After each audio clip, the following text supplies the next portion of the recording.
Hello friends, my name is Neeraj Kushwaha and I welcome you to my YouTube channel Neeraj education world. So आज का जो lecture होगा वो होगा international relations पर, और you can also say it world affairs. और world affairs में जो टॉपिक लिया है आज हमने दैट इज G7। G7 क्यों पढ़ रहे हैं आज हम, तो सबसे पहले यही जान लेते हैं।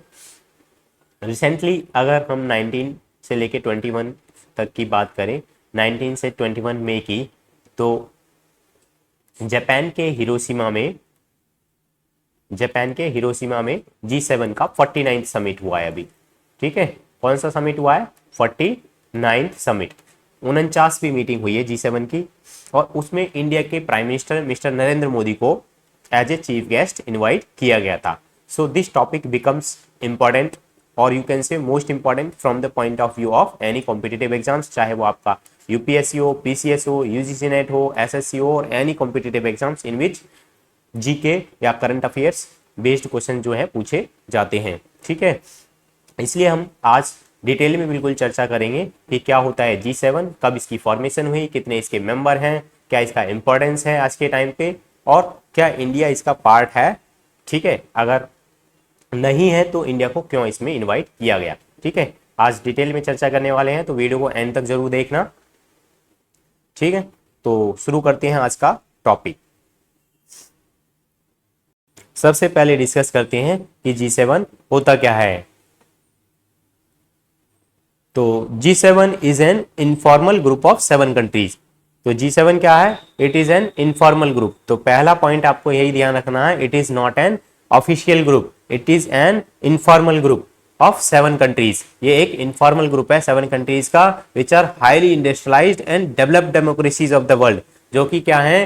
हाईली इंडस्ट्रियलाइज कंट्री हैं और डेवलप्ड कंट्रीज हैं सारी की सारी, और सभी में डेमोक्रेटिक रूल चलता है। ठीक है, ऐसी कंट्रीज का ग्रुप है ये।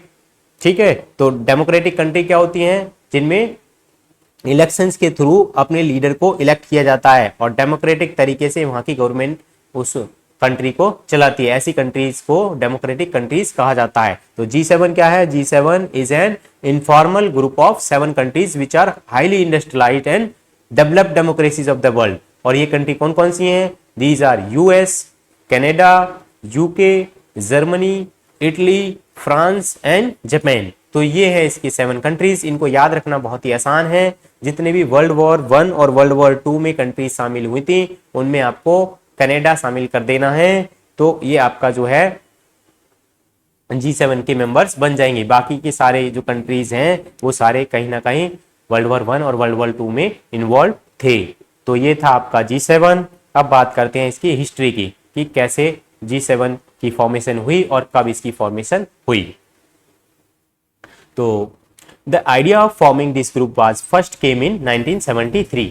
तो जो इसका आइडिया था सबसे पहले 1973 में सामने आया, with an informal meeting of senior financial executive.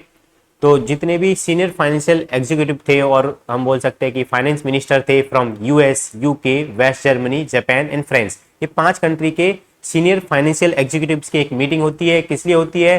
To discuss ongoing economic issues of that time. उस टाइम पे जितने भी इकोनॉमिक इश्यूज, आर्थिक मुद्दे जो चल रहे थे, like oil crisis and fixation of foreign exchange rate and failure of Britain would system, ये जितने भी आर्थिक मुद्दे थे, इन समस्याओं का सॉल्यूशन फाइंड आउट करने के लिए ये लीडर्स जो हैं एक इनफॉर्मल मीटिंग करते हैं सबसे पहले 1973 में। ठीक है, तो यहां से एक आइडिया क्रिएट हुआ इसका। अभी फॉर्मेशन नहीं हुई है 1973 में। ठीक है, ये ध्यान रखना है। कितनी कंट्री हैं? 5 कंट्री के एक इनफॉर्मल मीटिंग होती है, सीनियर फाइनेंशियल एग्जीक्यूटिव इसकी मीटिंग रखते हैं। अब किस लिए रखी थी? उस टाइम के जितने भी इकोनॉमिक इश्यूज चल रहे थे, जो ऑयल की क्राइसिस चल रहा था उस टाइम पे, तेल बहुत ज्यादा महंगा हो रहा था। ठीक है, और fixation of foreign exchange rate. Fixation of foreign exchange rate मतलब है कि हम जो है करेंसी खरीदते हैं, दूसरे देश की करेंसी इंपोर्ट या एक्सपोर्ट करने के लिए, तो वो किस रेट में खरीदी जाएगी? जिस रेट में खरीदी जाती है या बेची जाती है उसको क्या बोला जाता है? फॉरेन एक्सचेंज रेट बोला जाता है उसको। ठीक है, तो इसको फिक्स करने के लिए, इसको ठीक करने के लिए ये मीटिंग हुई थी। और ब्रिटेन वुड सिस्टम, ये सब डिस्कशंस करेंगे हम किसी और वीडियो में। इकोनॉमी की मैं वीडियो लेके आऊंगा तो डिटेल में हम इन सब के बारे में पढ़ेंगे। तो ये सभी उस टाइम के इकोनॉमिक इश्यूज थे, इनको डिस्कशंस करने के लिए वहां पे एक इनफॉर्मल मीटिंग रखी गई। फिर क्या होता है 1975 में जो फ्रांस के प्रेसिडेंट थे वो इनवाइट करते हैं US, UK, West Germany and Italy. एक नया कंट्री और शामिल हो गया यहाँ पे, इटली। तो 5 कंट्री तो थे ही पहले से ही, US, UK, West Germany, Japan and France. अब फ्रांस के प्रेसिडेंट 2 साल बाद 1975 में इनवाइट करते हैं इन सभी लीडर्स को और साथ साथ में इनवाइट करते हैं इटली को भी। फ्रांस में ही इनवाइट किया जाता है for further discussions on global issues. ठीक है, तो ग्लोबल इश्यूज, ग्लोबल क्राइसिस जितने भी थे, इकोनॉमिक इश्यूज, उनको दोबारा से डिस्कशंस करने के लिए 1975 में इनको इनवाइट करते हैं फ्रांस के प्रेसिडेंट। तो there they all form G7। इस प्रकार से वहां पे ये G7 बन जाता है, सॉरी G6 बन जाता है। तो आपको ध्यान रखना है 1973 में इसकी इस्टेब्लिशमेंट नहीं हुई है, इसकी इस्टेब्लिशमेंट हुई थी G6 की 1975 में। अभी G7 नहीं बना है, ध्यान रखना। G6 कब बना है? 1975 में। डिस्कस करते हैं। इन 1976 में एक साल बाद Canada was also invited to join this group. इस ग्रुप को ज्वाइन करने के लिए कनाडा को भी इनविटेशन भेज दिया जाता है। And the first meeting with all G7 Nations which was held in Puerto RIICO and hosted by US. ठीक है, तो इसमें मीटिंग में कनाडा को इनविटेशन भेजा जाता है एक साल बाद 1976, तो कनाडा को ज्वाइन कर लिया जाता है। इस प्रकार से ये क्या बन जाता है? G7 बन जाता है। और इनकी पहली मीटिंग हुई थी जो कि कहां पे हुई थी? प्योर्टो रिको में। तो ये आपको एग्जाम पॉइंट ऑफ व्यू से ध्यान रखना है कि प्योर्टो रिको ये यूएस में सिचुएटेड है और यूएस ने ही पहली मीटिंग को होस्ट किया था। तो इस प्रकार से G7 वहां पे एग्जिस्टेंस में, वजूद में आया। तो ये रही थी इसकी हिस्ट्री। तो हमने देखा कि G7 क्या था। G7 एक इनफॉर्मल ग्रुप है 7 कंट्रीज का। 7 कंट्रीज कौन कौन सी हैं? US, Canada, UK, Germany, Italy, France and Japan. अब किस तरीके से बना? सबसे पहले एक आइडिया आया था 1973 में। इन 5 कंट्रीज के लीडर्स ने डिस्कशंस करा। फिर फर्दर डिस्कशंस के लिए फ्रांस के प्रेसिडेंट ने इटली को भी बुलाया। तो इस प्रकार से बन गया था ग्रुप ऑफ 6 कंट्रीज, मतलब G6। और G6 के बाद ये बना G7। कैसे? 1976 में Canada was also invited for joining this group. तो ये रही थी इसकी हिस्ट्री। देन हम बात करते हैं यूरोपियन यूनियन की। European union has also participated fully in G7 since 1981। तो European union is not the member. ठीक है, यूरोपियन यूनियन जो है इसका मेंबर नहीं है, ये एक नॉन इनमरेटेड मेंबर है। ठीक है, फुल टाइम इसका मेंबर नहीं है वो सिर्फ इसमें as a chief guest invite किया जाता है, जैसे कि अभी इंडियन प्राइम मिनिस्टर को इनवाइट किया गया था। ठीक है, हम डिस्कस करेंगे क्यों इनवाइट किया जाता है। तो ऐसे ही यूरोपियन यूनियन को 1981 से 1981 से ही लगातार इनवाइट किया जा रहा है और इसका जो है वो पार्टिसिपेशन करता आ रहा है यूरोपियन यूनियन। तो आपको ध्यान रखना है G7 में सिर्फ 7 कंट्रीज हैं, यूरोपियन यूनियन जो है इसका मेंबर नहीं है, वो केवल पार्टिसिपेट करता है इसमें। ठीक है, और 1981 से यूरोपियन यूनियन को इसमें पार्टिसिपेशन के लिए बुलाया जाता रहा है।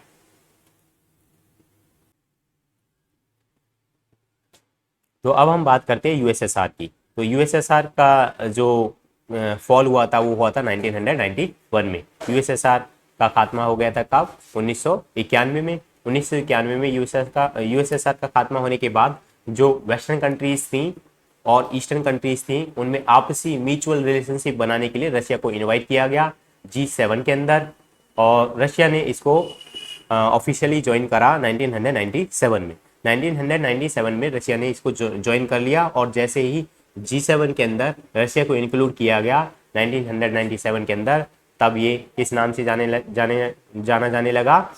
G8 के नाम से। ठीक है, तो G7 जो था group, this group came to be known as G8, but Russia was expelled in 2014। Russia को 2014 में इस ग्रुप से बाहर निकाल दिया। इसलिए due to the annexation of Crimea region of Ukraine. Ukraine का जो क्रीमिया रीजन था, क्रीमिया क्षेत्र था, उसके ऊपर रशिया ने जो है कब्जा कर लिया था। इस वजह से जो G7 कंट्रीज थी, जो कि डेमोक्रेटिक कंट्रीज थी, उन्होंने इसका बहुत ही विरोध किया और रशिया को इस ग्रुप से बाहर निकाल दिया and this group was return again to. अब बात करते हैं हम इसकी मेंबरशिप की, कि इसकी मेंबरशिप कैसे ली जाती है। तो there is no informal criteria for membership. इसकी कोई भी मेंबरशिप लेना चाहता है कोई भी कंट्री, तो कोई भी फॉर्मल क्राइटेरिया इसका नहीं है, कोई रिटर्न में इसका कॉन्स्टिट्यूशन ही नहीं है, पहली बात तो, ठीक है। तो बट ऑल द मेंबर्स या पार्टिसिपेंट्स आर हाईली इंडस्ट्रियलाइज्ड, लेकिन हम देखते हैं जितने भी इसके मेंबर हैं ना, वो सारे के सारे हाईली इंडस्ट्रियलाइज्ड हैं और डेवलप्ड डेमोक्रेसीज हैं, ठीक है। तो वैसे तो इसका कोई क्राइटेरिया है नहीं, लेकिन कोई भी अगर मेंबर इसका बनेगा तो वो यही देखेंगे कि वो हाईली इंडस्ट्रियलाइज्ड कंट्री होनी चाहिए और डेवलप्ड कंट्रीज होनी चाहिए, और साथ साथ में उसमें डेमोक्रेटिक रूल होना चाहिए, ठीक है। तो मेंबरशिप की बात करें तो कोई भी इसका फॉर्मल क्राइटेरिया नहीं है। अब हम बात करते हैं समिट्स की और इसके क्या क्या टर्म्स एंड कंडीशंस हैं, क्या क्या रूल्स एंड रेगुलेशंस हैं। तो समिट्स आर हेल्ड एनुअली, इसके जो समिट्स होती हैं, जो इसकी मीटिंग होती हैं, वो एनुअली होती हैं, मतलब हर साल होती हैं, and hosted on rotational basis, और वन बाय वन हर एक कंट्री इसको होस्ट करती जाती है, ठीक है। पहले किसी एक कंट्री में होगा, फिर दूसरी कंट्री में होगा, फिर तीसरी कंट्री में होगा, इसी प्रकार से ये 7 की 7 कंट्रीज जो है एक एक करके होस्ट करती रहती हैं। तो the hosted country not only holds the G7 presidency but also set the agenda for meeting, ठीक है। तो ये पॉइंट जो है आपको बहुत ही ज्यादा ध्यान में रखना है कि जो होस्टेड कंट्री है जिसको मेजबानी करने का मौका मिलता है, वो इसकी प्रेसिडेंसी तो करती ही करती है, साथ साथ में वो एजेंडा भी फिक्स करती है कि किस किस पॉइंट्स पे हम इसमें डिस्कशंस करेंगे, क्या क्या एजेंडा हमारे रहेंगे, ठीक है। जितने भी मुद्दे रहते हैं वो यही कंट्री सिलेक्ट करती है। तो ये हक जो है होस्टेड कंट्री के पास रहता है, ये राइट, ठीक है। तो ये थे इसके कुछ टर्म्स एंड कंडीशंस। तो क्या ध्यान में रखना आपको, G7 की जो मीटिंग्स होती हैं, समिट होते हैं, वो एनुअली होते हैं और ये रोटेशनल बेसिस पे होते हैं, और जो भी कंट्री होस्ट कर रहा होता है वही उसकी प्रेसिडेंसी करता है और एजेंडा भी उसी का वही कंट्री फिक्स करेगा। जैसे कि इस बार जापान में हुई है, तो जापान ने इसकी प्रेसिडेंसी करी और जितने भी एजेंडा था डिस्कशंस का वो सब जापान ने ही सेट किया था। The host nation then sends invitations to the member country and special invitees. तो जो होस्ट कंट्री होती है वही इन्विटेशंस भेजता है डिफरेंट डिफरेंट कंट्रीज को। सबसे पहले तो इन G7 के ग्रुप को भेजा जाएगा, फिर जितने भी और कंट्रीज हैं जिनको वो चाहता है उनको भेज सकता है इन्विटेशंस। लाइक अभी जापान में 2023 में जापान में अभी हुआ है, तो जापान ने इंडिया को इन्विटेशंस भेजा था, और यूरोपियन यूनियन को भी भेजा जाता है। इसी प्रकार से इनके पास ये राइट होता है, जो होस्टेड कंट्री होती है उसके पास राइट होता है कि वो किस किस को स्पेशल इनवाइटीज के रूप में एज ए चीफ गेस्ट के रूप में बुलाएगा, ठीक है। The leaders of important international organization like World Bank, IMF, United Nation, European Union are also invited. तो बड़े बड़े जो ऑर्गेनाइजेशन है, इंटरनेशनल ऑर्गेनाइजेशन है, जैसे कि वर्ल्ड बैंक हो गया, इंटरनेशनल मॉनिटरी फंड हो गया, यूनाइटेड नेशंस हो गए, यूरोपियन यूनियन हो गया, इनके हेड्स को भी बुलाया जाता है इस मीटिंग्स में, ठीक है। The decisions are not binding on the member countries. सबसे मेन बात जो आपको ध्यान रखनी है, जो भी at the end of the meeting जो भी डिसीजंस लिए जाते हैं वो बाइंडिंग नहीं रहते हैं इन मेंबर कंट्रीज पे।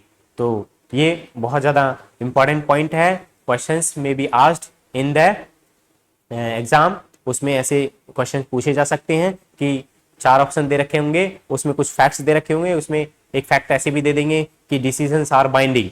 तो आपको ध्यान रखना है डिसीजन जो है बाइंडिंग नहीं है, किसी को भी कंट्री को फोर्स नहीं किया जाएगा कि आपको ये डिसीजंस जो है हमने जो लिए हैं इनको मानना ही मानना है। वो उन कंट्रीज पे डिपेंड करता है, चाहे वो इसके मेंबर हो या ना हो, उनको चाहे चीफ गेस्ट के तौर पे इनवाइट किया है, चाहे वो इसी के पार्ट हैं G7 के। तो जो भी डिसीजन लिए जाएंगे वो उसको अप्लाई करे या ना करे, वो बाइंडिंग नहीं होगी, वो फोर्स नहीं कर सकते किसी को, ठीक है। तो ये पॉइंट आपको ध्यान में रखना है। Now we discuss why was India invited in this summit of G7, कि इंडिया को इसमें इनवाइट क्यों किया जाता भाई। इंडिया तो एक डेवलपिंग कंट्री है, इंडिया डेवलप कंट्री थोड़ी ना है, हालांकि डेमोक्रेटिक कंट्री तो है, लेकिन इंडिया को इसमें क्यों इनवाइट किया जाता है। हाईली इंडस्ट्रियलाइज्ड भी नहीं है, क्योंकि G7 तो हाईली इंडस्ट्रियलाइज्ड कंट्री का ग्रुप है, डेवलप कंट्री का ग्रुप है। तो इंडिया को इसमें क्यों इन्वाइट किया जाता है, ये जो है बहुत ही इंटरेस्टिंग सा सवाल है। तो आज हम डिस्कस करते हैं why was India invited in the summit of G7। तो India has been invited in G7 summits regularly since France has hosted G7 summit in 2019। तो इंडिया को रेगुलरली जब से फ्रांस ने G7 की मेजबानी करी थी 2019 में, तभी से इंडिया को रेगुलरली बुलाया जाता रहा है।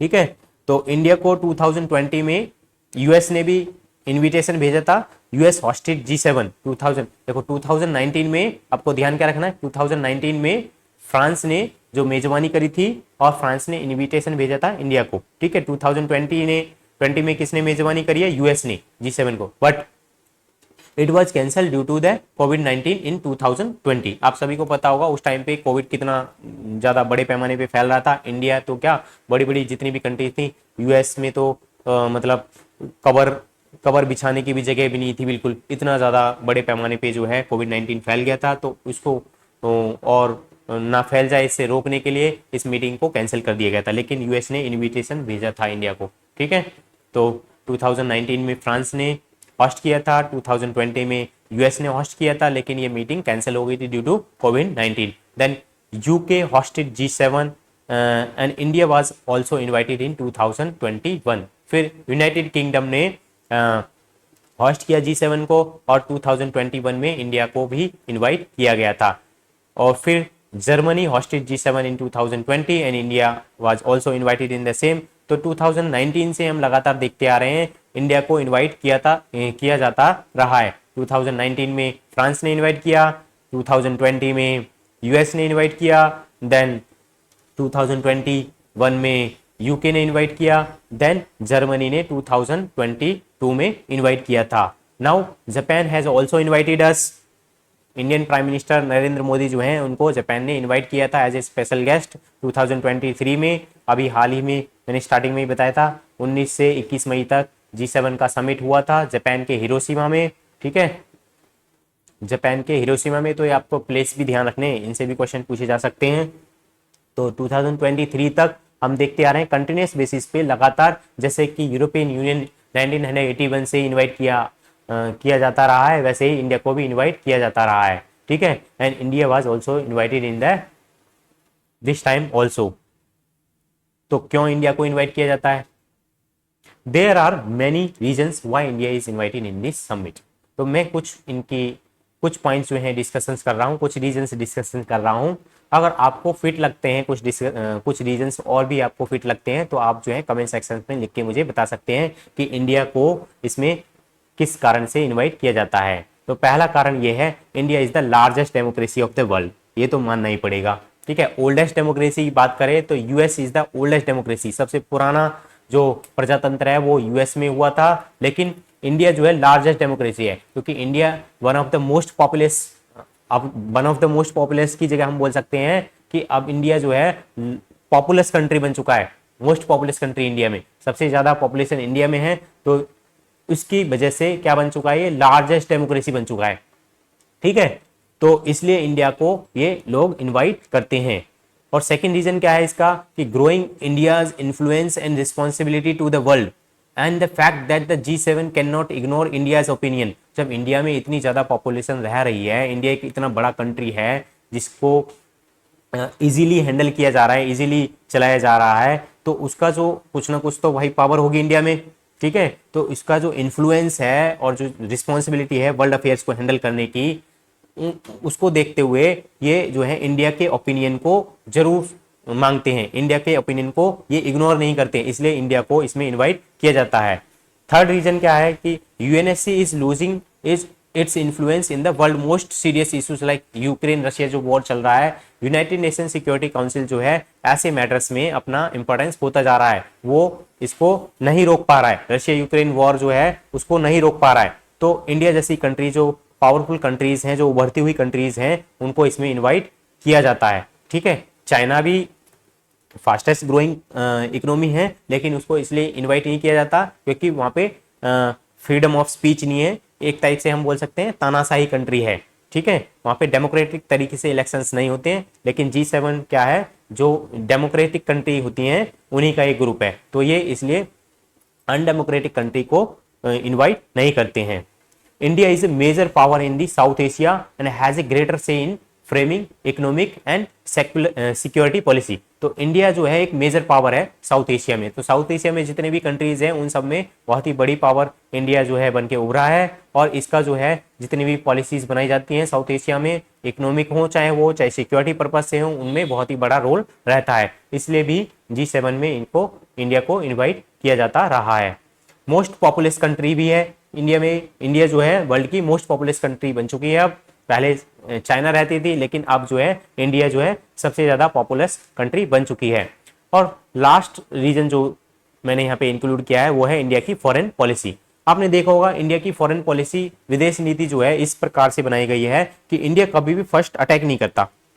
इंडिया पे बेशक से कोई पहली बार अटैक कर दे, लेकिन इंडिया जो है पहली बार किसी पे भी अटैक नहीं करता। पीसफुल रिलेशंस रखना चाहता है और दूसरे देशों को भी ऐसा बोलता रहता है कि आप भी दूसरी कंट्रीज के साथ, अदर कंट्रीज के साथ पीसफुल रिलेशन बनाए रखें। जैसे कि रशिया और यूक्रेन के जो अभी वॉर चल रहा है, इन कंट्रीज के लिए भी जो इंडिया है मीडिएटर बनने के लिए तैयार रहता है और बोलता है आप जो है रशिया और यूक्रेन जो है आपसी टेबल पे बैठ के बातचीत करके सलाह मशवरा निकाल के आप जो है इस वॉर को खत्म करें और पीसफुल तरीके से अपनी कंट्रीज को रन करते रहें। तो इंडिया की जो फॉरेन पॉलिसी है वो बहुत ही ज्यादा स्ट्रेट फॉरवर्ड है। वो किसी से भी लड़ाई झगड़े नहीं चाहता है और पीसफुल रिलेशन चाहता है। तो इस वजह से इंडिया को इनवाइट किया जाता है। आपकी नज़रों में और क्या क्या इंपॉर्टेंस है, क्या क्या पॉइंट्स हैं, वो मुझे आप जो है कमेंट सेक्शन में लिख के बता सकते हैं। ठीक है, तो डिस्कस करते हैं नेक्स्ट पॉइंट। तो ये थे कुछ रीजंस जिनकी वजह से इंडिया को इसमें इनवाइट किया जाता रहा है। अब डिस्कस करते हैं नेक्स्ट पॉइंट कि पर्पस क्या है, G7 को क्यों बनाया गया। ठीक है, to discuss the issue of common interest like global economic governance, international security and energy policy, इस टाइप के जितने भी इश्यूज होते हैं इसको डिस्कस करने के लिए ये G7 का ग्रुप जो है फॉर्म किया गया था। ग्लोबल इकोनॉमिक गवर्नेंस जैसे मुद्दे हो गए, इंटरनेशनल सिक्योरिटी हो गई, जैसे रशिया यूक्रेन का वॉर हो रहा है। अभी जो मीटिंग हुई थी उसमें रशिया यूक्रेन के ऊपर बहुत ज़्यादा चर्चा हुई है और इंडिया ने ये स्टैंड लिया था कि इन दोनों को आपसी बातचीत से ही सलाह मशवरा निकाल के ही ये वॉर को रोक देना चाहिए, इस वॉर को आगे नहीं बढ़ाना चाहिए। ठीक है, तो ऐसे ऐसे जितने भी मुद्दे होते हैं, एनर्जी हो गया, ग्रीन एनर्जी हो गया, इस तरीके से जो ग्लोबल वार्मिंग बढ़ती जा रही है उसको कैसे रोका जाएगा, ये सारे मुद्दे जो हैं इसमें डिस्कशंस किए जाते रहे हैं। तो यह है इसका पर्पज। अब हम बात करते हैं जो 2023 में समिट हुआ है जापान में, क्या क्या उसके मेन हाइलाइट्स रहे थे, क्या क्या पॉइंट ऑफ डिस्कशंस रहे थे। तो ये है इसके point of discussions. Russia Ukraine war हो गया, climate change, green energy, environmental issues, artificial intelligence के ऊपर भी बहुत ज़्यादा चर्चा हुई इस बार, and crisis related to development, food security and health. इन सभी टॉपिक्स पे यहाँ पे चर्चा हुई थी। तो और भी कुछ हाइलाइट्स हैं इसके। जब Indian prime minister Modi ji जो हैं वो इस समिट में जाते हैं तो उनकी साथ साथ वो जो है फर्स्ट विजिट होती है इनकी पपुआ न्यू गिनी जो कंट्री है। ठीक है, पपुआ न्यू गिनी जो कंट्री है ये एक आइलैंड कंट्री है, ये यहाँ पे भी विजिट करते हैं। ठीक है, और ये पैसिफिक ओशियन में है। ये यहाँ पे अटेंड करते हैं third summit of forum for India and Pacific island corporation, FIPIC। ये एक फोरम है जो इंडिया और पैसिफिक आइलैंड कंट्री जितनी है इन सब ने मिलकर बनाया था, and it was formed in 2014 during the Indian prime minister visit in Fiji. Fiji एक आइलैंड कंट्री है साउथ पैसिफिक ओशियन में, उसमें जब इंडिया की फर्स्ट टाइम विजिट होती है तब 2014 में इसका फॉर्मेशन किया जाता है इस ग्रुप का। तो क्वेश्चन में be asked from this group also. ठीक है, तो इंडियन प्राइम मिनिस्टर जब जापान में जाते हैं तो वहाँ पे वो साथ साथ में इस ग्रुप को भी, इस ग्रुप की जो मीटिंग है उसको भी अटेंड करके आते हैं। Where he met Mister James Marpe, sorry pronunciation में गलती हो सकती है, जेम्स मार्पे जो हैं जो कि प्राइम मिनिस्टर हैं पपुआ न्यू गिनिया के। ठीक है, तो यहाँ के प्राइम मिनिस्टर से मिलते हैं और डिस्कशंस करते हैं। तो ये थर्ड मीटिंग थी FIPIC की। ठीक है, that means forum for India and Pacific island corporation. तो आपको इसकी फुल फॉर्म भी ध्यान में रखनी है और इसकी इस्टेब्लिशमेंट कब हुई थी, किसने करी थी, ये चीजें ध्यान में रखनी है। ठीक है, ये सब टॉपिक्स जो हैं एक ही साथ आपको ध्यान में रखने हैं क्योंकि ये जो है सीरियल वाइज होते रहे हैं। पहली विजिट जो हुई है आपकी इसमें G7 को अटेंड करा और साथ साथ में ये थर्ड समिट जो हुआ था इस फोरम का, इसको भी अटेंड किया। तो इनसे भी क्वेश्चंस पूछे जा सकते हैं, ठीक है। Then Indian PM also visited Sydney, तो सिडनी में भी विजिट करते हैं जो कि ऑस्ट्रेलिया में है, और बायलैटरल मीटिंग करते हैं ऑस्ट्रेलियन पीएम के साथ। अल्बनीज जो ऑस्ट्रेलिया के पीएम है उनके साथ इंडिया के प्राइम मिनिस्टर बायलैटरल मीटिंग करते हैं, द्विपक्षीय वार्ता उनके साथ होती है। तो ये थे इसके मेन हाइलाइट्स जो G7 की मीटिंग अटेंड करते समय जो चर्चा हुई थी, और साथ साथ में और कहां कहां पे विजिट करी थी उन्होंने। अब बात करते हैं some most important facts about the G7, जो कि एग्जाम्स के पॉइंट ऑफ व्यू से बहुत ज़्यादा इंपॉर्टेंट रहने वाले हैं। अभी तक हमने जितना भी पढ़ा है ना उसको मैं पूरा यहाँ पे समराइज कर दूंगा, ठीक है। और ये फैक्ट्स जो हैं आपको कॉपी में नोट डाउन कर लेने, स्क्रीनशॉट ले लेना, ठीक है, या पॉज करके वीडियो को वो लिख लेना आप कॉपी में, ठीक है। और ये सब जो है एग्जाम से कुछ दिन पहले आप जो है इनको रिवाइज करके जरूर जाना, इनसे क्वेश्चंस पूछे जाने की पूरी संभावना है, ठीक है। तो सबसे पहले हम बात करते हैं G7 की इस्टेब्लिशमेंट कब हुई थी। तो 1975 में, जैसे कि हम पहले डिस्कशन कर चुके हैं, G6 बना था, फिर कनाडा को इनविटेशन भेज दिया जाता है 1976 में, तो ये G7 बन जाता है। और यूरोपियन यूनियन जो है एक पार्टिसिपेंट की तरह से 1981 से पार्टिसिपेट करता रहा है। It is not a full time member, ठीक है, इसका फुल मेंबर नहीं है वो, ठीक है, ये सिर्फ पार्टिसिपेट करता है। 1981 से रेगुलरली पार्टिसिपेट करते जा रहा है, ठीक है। 1997 में रशिया इसको ज्वाइन कर लेता है। ओ सॉरी, मेरे से मिस्टेक हो गई थी, मैंने वहाँ पे 1991 बोल दिया था। वहाँ पे 1991 में यूएसएसआर का फॉल हुआ था, 1997 में रशिया इसको ज्वाइन करता है, ठीक है। ये मिस्टेक को आप जो है इग्नोर कर देना, मैं यहाँ पे इसको करेक्ट कर देता हूँ।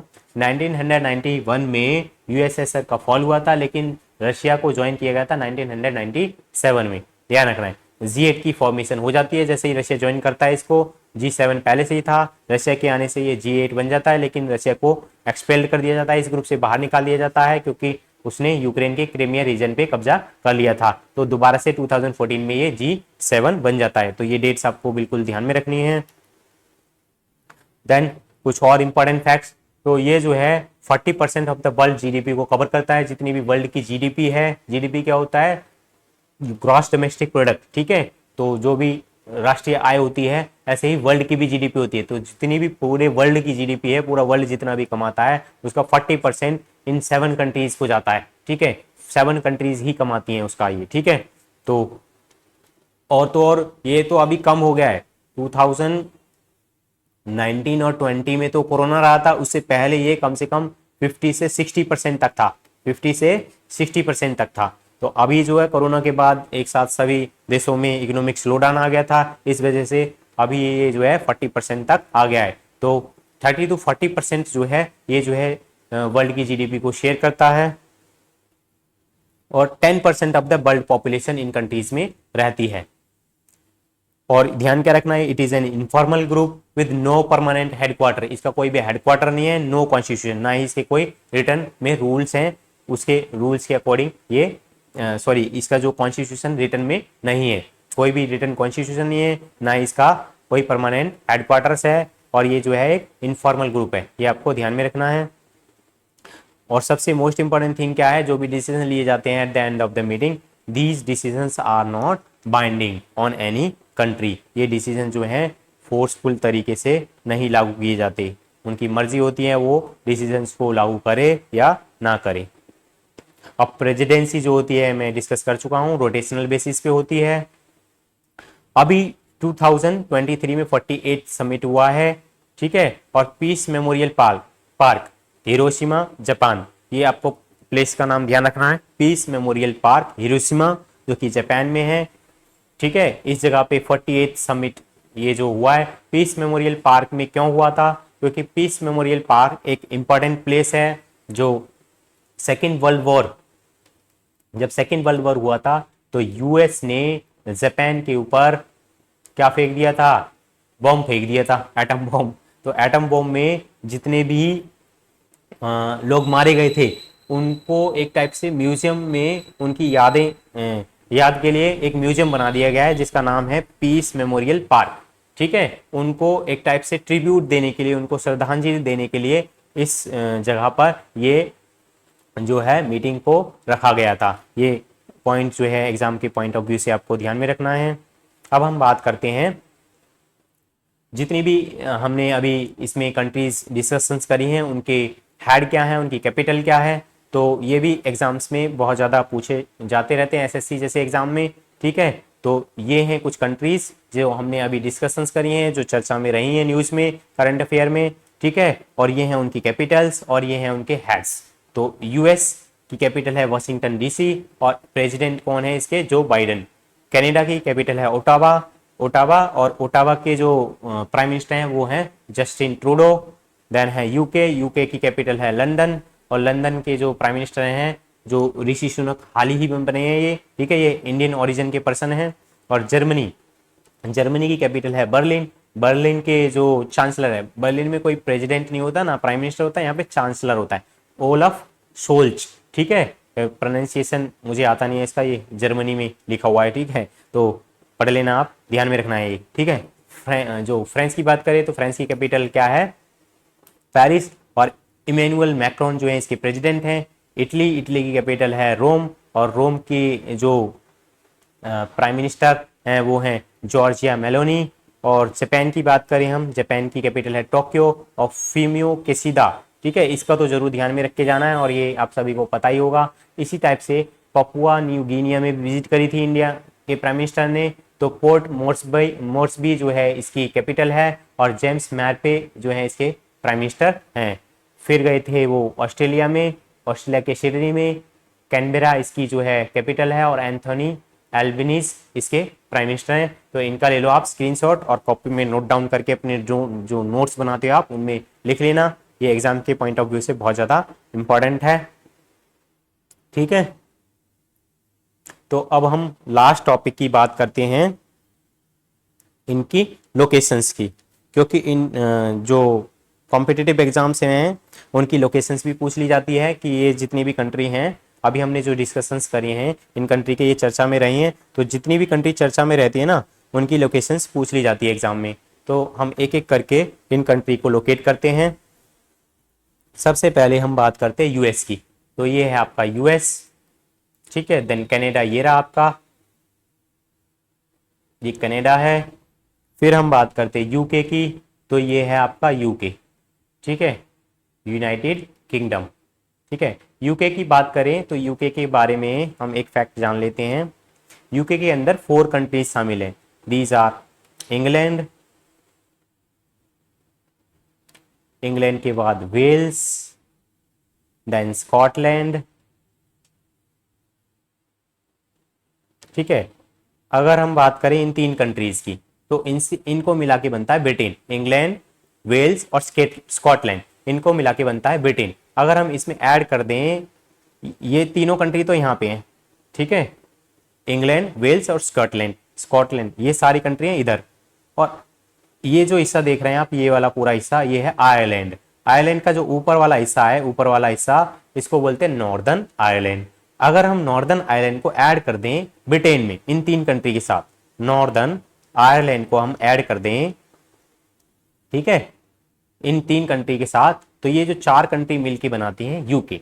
तो आई होप आपको ये पहले से पता होगा, नहीं पता है तो आपको ध्यान रखना है। यूके जो है ये 4 कंट्री का ग्रुप है, यूनाइटेड किंगडम बोला जाता है इसको। तो ये था यूके। फिर हम बात करते हैं जर्मनी की, तो ये रहा आपका जर्मनी,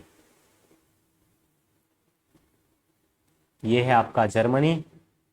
फिर हम बात करते हैं फ्रांस की, तो ये है आपका फ्रांस। एक मिनट, यहाँ पे तो मुझे इटली प्लेस करना पड़ेगा, तो ये है आपका फ्रांस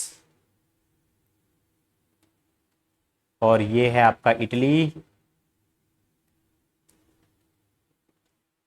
इटली के बाद जापान, तो जापान आता है एशिया में। ये है आपका कोरिया, कोरिया के साइड में है ये जापान। ठीक है, तो ये है आपका जापान। जापान के बाद है पपुआ न्यू गिनिया। ठीक है, नाम भी अजीब सा है, तो ये है आपका Papua new Guinea, Papua new Guinea. ठीक है, फिर हम बात करते हैं ऑस्ट्रेलिया की, तो ऑस्ट्रेलिया तो आपको पता ही है, ये रहा आपका ऑस्ट्रेलिया। तो ये कंट्रीज की लोकेशन आपको ध्यान में रखनी है, ठीक है। तो ये था G7 के बारे में। तो आई होप आपको वीडियो अच्छी लगी होगी। शेयर करें अपने एक्सपीरियंस कमेंट सेक्शन में, कैसी लगी आपको वीडियो। और अगर आपने अभी तक चैनल को सब्सक्राइब नहीं किया है तो चैनल को सब्सक्राइब जरूर कर देना और बेल आइकन को जरूर प्रेस कर देना। और